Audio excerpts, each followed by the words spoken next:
आज की इस वीडियो में हम पश्चिम बंगाल के बारे में बात करेंगे। पश्चिम बंगाल भारत के पूर्वी भाग में स्थित एक महत्वपूर्ण राज्य है। प्राचीन काल में इसे बंग या बंगाल के नाम से जाना जाता था।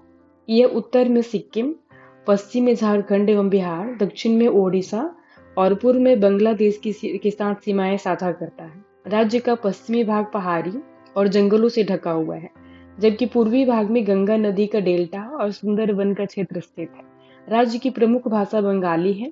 16वीं शताब्दी में मुगलों के शासनकाल में बंगाल में व्यापारिक और सांस्कृतिक दृष्टि से अत्यधिक समृद्धि हुई।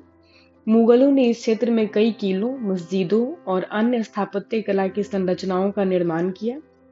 1757 में ब्रिटिश ईस्ट इंडिया कंपनी ने पलासी की लड़ाई में सिराज उद दौला की सेनाओं को हराया और बंगाल पर अपना नियंत्रण स्थापित किया। इसने भारत में ब्रिटिश साम्राज्य की नींव रखी। ब्रिटिशों ने बंगाल की संसाधनों का शोषण किया, खासकर जूट, चाय और वस्त्र उद्योगों के माध्यम से। इसने बंगाल में कृषि संकट और भूखमरी को जन्म दिया, जिससे 1770 में बंगाल में महान अकाल आया, जिसमें लाखों लोग मारे गए। 1905 में ब्रिटिशों ने बंगाल को हिंदू और मुस्लिम समुदायों के बीच विभाजित करने के उद्देश्य से बंगाल विभाजन किया। इससे दोनों समुदायों के बीच तनाव बढ़ गया। बाद में 1911 में इसे रद्द कर दिया गया, लेकिन यह विभाजन भारत पर गहरे असर छोड़ गया। सुभाष चंद्र बोस ने भारतीय स्वतंत्रता संग्राम में एक प्रमुख भूमिका निभाई। उन्होंने आजाद हिंद फौज का गठन किया और भारतीय स्वतंत्रता के लिए युद्ध लड़ा। पश्चिम बंगाल का निर्माण 1947 को हुआ, जब भारत को स्वतंत्रता मिली। विभाजन के समय बंगाल को भारत और पाकिस्तान में बांटा गया था। भारतीय हिस्से में बंगाल को पश्चिम बंगाल कहा गया, जबकि पाकिस्तान में स्थित बंगाल को पूर्वी पाकिस्तान, जो अब बांग्लादेश के नाम से जाना जाता है। 1977 में कम्युनिस्ट पार्टी के नेतृत्व में वाम मोर्चा ने पश्चिमी बंगाल में सत्ता संभाली। इसने 34 वर्षों तक राज्य पर शासन किया। ज्योति बसु जो इस अवधि के राज्य के मुख्यमंत्री रहे। इस काल में राज्य में कई महत्वपूर्ण सामाजिक एवं आर्थिक सुधार हुए।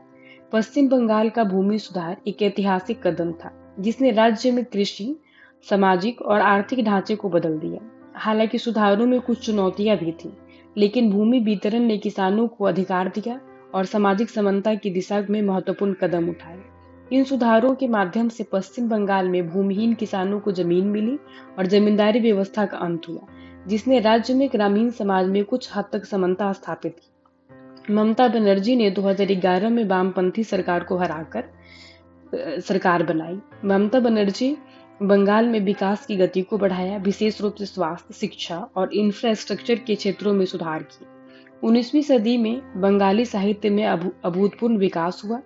इस काल में पश्चिमी शिक्षा एवं भारतीय पुनर्जागरण के कारण साहित्य में नई दिशाओं की शुरुआत हुई। इस समय के लेखक काव्य, उपन्यास, नाटक और आलोचना के क्षेत्र में विशेष रूप से सक्रिय रहे। रविंद्रनाथ टैगोर भारतीय साहित्य के एक महानतम कवि और लेखक थे। पश्चिम बंगाल का भोजन बहुत ही स्वादिष्ट और विविध है, जिसमें मछली से मिठाई तक चीज शामिल है। यहाँ की मछली करी और चावल, मिष्टी दोई, संदेश एवं रसगुल्ला कुछ प्रसिद्ध व्यंजन हैं।